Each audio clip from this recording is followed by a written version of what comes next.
Let's get on to our last topic of the day. Bull, give us a little MenuRx info before we get to that. MenuRx, Dr. Jake May and the MenuRx team are there for you. One-on-one counseling, help, advice for weight loss, advice for weight train, weight gain, body shaping, healthy food choices for your particular body type. It's an individual plan. When you try to lose weight or you look for a workout on the internet, there's going to be somebody telling you what to do. They don't know you. They don't know your body. They don't know what works for you. And they do, at MenuRx, this metabolic testing that will specifically give you the keys to success, whatever you're trying to do. And so I've done the testing, and I've got a long, long, long way to go in terms of losing weight. But for many of you who might just want to tighten things up or just know what, you're a workout maven and you want to know, well, what's the best food for me to eat before I work out? They can help. Dr. J cares about it. You're working with doctors and scientists and nutritionists, not some guy who has a home gym and thinks he's a genius on nutrition. So go to menu-rx.com today. That's menu-rx.com. Sign up for any of their programs right now. You might be covered by health insurance. Definitely to use HSA or FSA spending accounts. And if you sign up right now, you'll get a one-year membership to the Ultimate Cleveland Sports Show absolutely free. So don't wait another minute. Go to menu-rx.com. That's menu-rx.com. Thank you for that, Bull. Our last topic of the day involves a hypothetical trade that Bleacher Report threw out there, and I know what Bull thinks. I know what Earl thinks. I don't know what Tyvis thinks, so I'm going to start with Earl on this one. Bleacher Report proposed a trade after news came out that the Falcons were at least open to hearing offers for former first-round pick Kyle Pitts. He's entering the fifth-year option of his contract. He was in the same draft as Greg Newsome. Is it fair to say he's a bust at this point? I do think it's fair to say he's been a bust at this point, yes. Go ahead, Mark. So the trade proposal Bleacher Report put out there was very simple. Kyle Pitts for Greg Newsome, saying that each team would get a look at someone they haven't had in their building entering the final year of their contract in terms of making a determination whether or not they want to keep them around long term. The Falcons need some extra help in the secondary. The Browns don't have a plethora of pass catchers. That was basically their rationale. And Earl, if this deal was on the table for you, Earl the Pearl, general manager of the Cleveland Browns, Atlanta called you and said, we'll give you Kyle Pitts for Greg Newsome, you would say? Yes, I'm making that deal for a couple reasons. One, the Cleveland Browns and Kevin Stefanski's traditional system, they run a lot of 12 personnel, and Kevin Stefanski knows how to utilize and get the most out of his tight end position. When you consider the tight end position that the Cleveland Browns have now, we got two tight ends. We got Harold Fanning, we got David Njoku. Now, David Njoku, I believe, Mike, you can check this for me.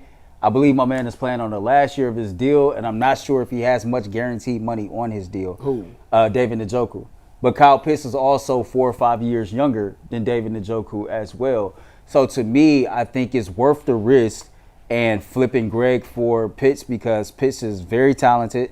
He's young, and when you consider the Cleveland Browns system, I think he can have some success in this system due to the fact that he's been a bust on his rookie deal.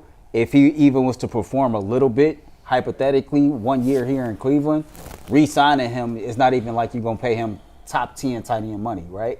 And then when you consider the Greg Newsome part of it, I think that the Browns was working on his replacement when they drafted Cam Mitchell as that slot cornerback, right? Okay. So if MJ does his thing, he balls out, you got cornerback 1 and cornerback 2 pretty much locked up. You still got the young cornerback in Harden that they drafted a couple years ago. So to me, I will make this move in a heartbeat because I'm getting rid of a player that I'm not going to re-sign, trying to get some type of return on investment, and I'm just going to bank on Kyle Pitts learning how to ball out and Kevin Stefanski's system, knowing that David Njoku was about 4 or 5 years older than him, and his contract is going to be an issue, if not this year, next year. Bull, I want you to go next because I don't know what Tyvis is going to say. But I do know which way you're leaning. First of all, the whole conversation is ridiculous because they're not going to trade for him.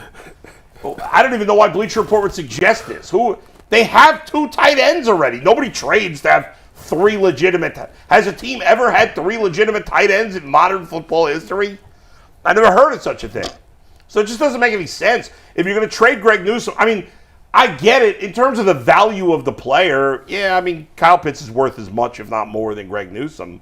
So it's not bad value. But if I'm going to trade Greg Newsome and some team like the Falcons is interested, I'd rather get something else than a tight end who's been a bust. I mean, I don't know. Earl said that Stefanski's done a good job with tight ends. I don't really agree with that.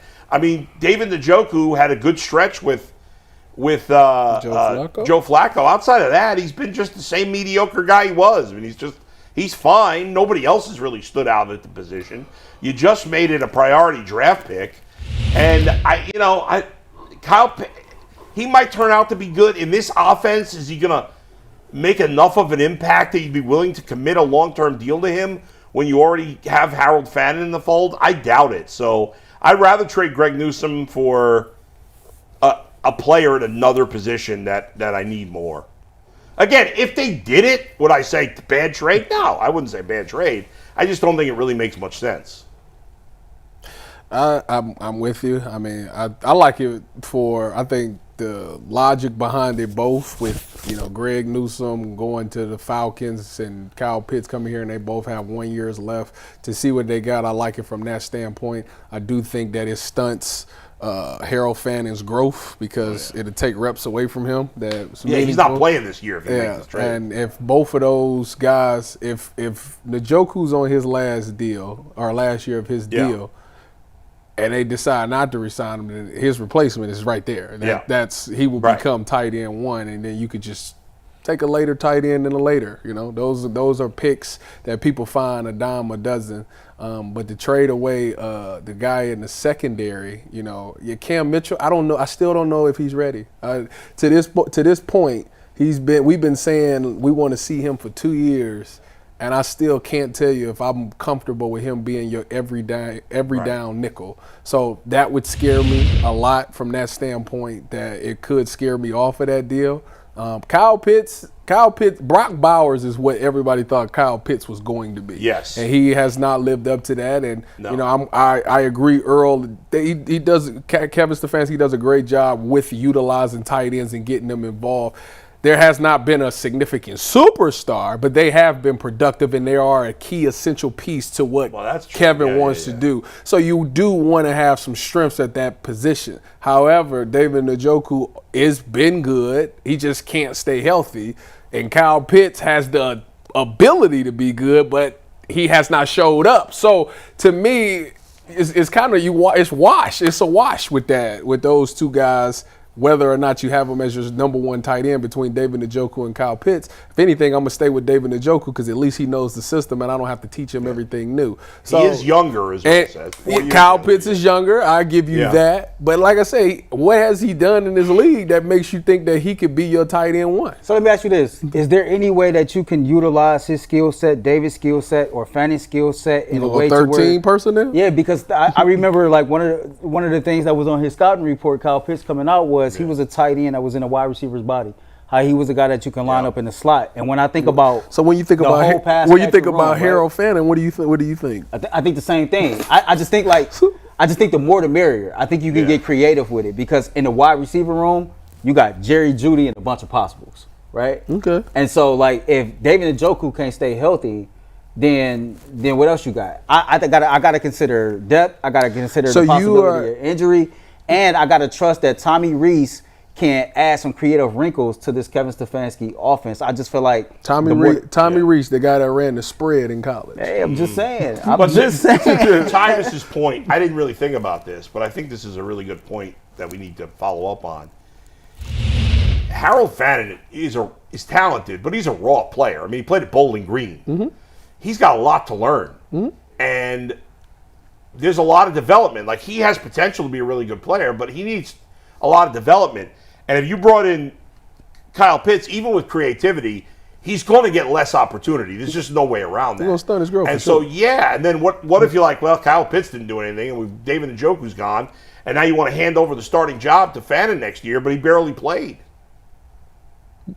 That's a tough spot to be. Like I said, the biggest thing for me is... Bull got a point. That was very well said, Bull. Bull got a point. Well, I got to give Tyvus credit. He led me there by bringing up the development. And it's the whole, like, it's too many unknowns. You would be trading at least you know something. You know that David Njoku can be successful in Kevin's offense. That is true. And you know Greg Newsome can be at least good in the defense. That is true. So you're willing to trade Gnu to start Cam Mitchell, who you don't know is going to be good or not, for Kyle Pitts, who you don't know is going to be good or not. You're not starting Cam Mitchell, but I get what you. You are starting Cam Mitchell. Okay, 3 wide receiver sets. You are starting Cam What Mitchell. is the NFL? All right, you starting Cam Mitchell, whatever. Let me ask you guys this: would you straight up? This is not. I don't know that either team would be. If it's Brock Bowers, I'd trade the house. No, would you trade Njoku straight up for Pitts? No. I actually would. I wouldn't. No, I wouldn't do that. I wouldn't do that. Okay. I think Njoku is better. I think Pitts is actually better than Njoku. I mean, he's supposed to be. And his upside, and because he's younger, but he has not done it. he hasn't. And that scares. This is a league. What has Njoku done? He a Pro Bowler. I'm about to say. He a Pro Bowler. Mike, I mean, I knew he was gonna get here. let's look at the stats here, Mike. Don't get me wrong. Like, Pitts is supposed to be like the way they talked about him coming out. He was supposed to change the game He at the wears time. I agree. Yeah, he wear number 8 and everything. But But here's he the thing. just has Well, who do you not want, been Pitts there. or Njoku first? And Njoku. I'll bring up Njoku. You bring up Pitts. I got both in front of me, so you just tell me which Oh, it's not even close. The Njoku career would have been 10 times better. All right, I'll give you Njoku first. This is Yeah. Njoku. So Njoku has had one season in the last 5 years since 20. When did Pitts come in? 2020?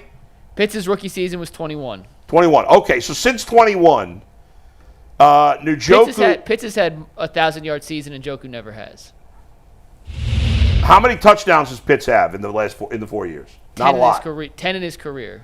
Njoku in the last 4 years has 19, so that's better. Significantly Okay. better.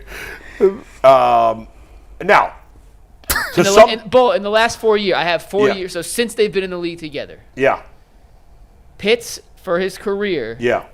has 190. Steve, take this graphic full. Steve's gonna pull up his full. This is his career. I'll give you Njoku during that same 4-year stretch, so you get a direct side-by-side comparison. Pitts had 196 receptions. Njoku has 230. So Njoku, more receptions. Mm-hmm. Yards, Pitts 2651.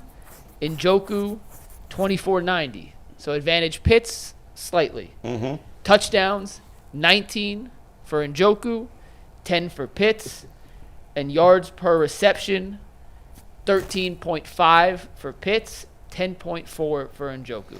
So the numbers are close overall. Obviously, a big edge for Njoku in touchdowns, but Pitts is 4 years younger. And believe it or not, I can't believe I'm about to say this, and correct me if I'm wrong. I would actually argue that Njoku has played with better quarterbacks than Pitts, which I don't think I've ever said about a Browns player. Who is the Falcons quarterback? It was Desmond Ritter. Oh, yeah. Did he play 1 year with Matt Ryan? I don't remember, but Matt Ryan was at the end of his rope. It was end of Matt Ryan. It was Kirk Cousins this year, and it was was 2 years terrible. of Desmond Ritter.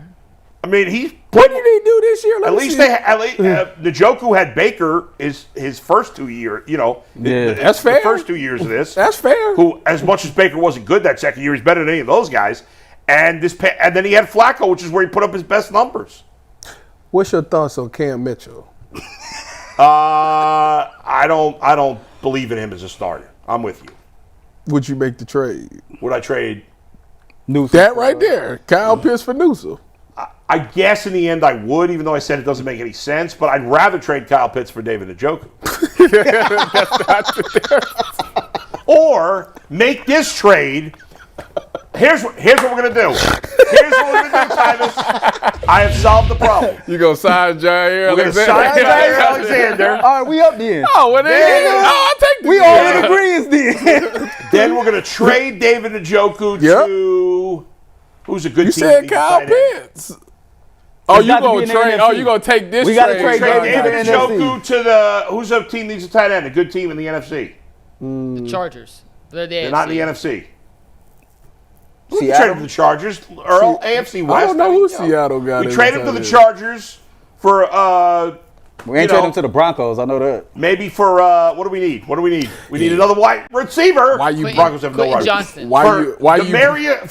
what's his name? Mims. First of all, why you Denzel Mims. why you He's on sitting Denver. there playing? Oh, this. If I was David, I'd take that to the bank. You gonna put me with Justin Herbert? Peace out. I'm gone. Trade him to the Chargers and make that Put me trade. with Well, Justin $1 million. Go. Go. Take that deal. Let's We got go. Super Chat to wrap up today's show.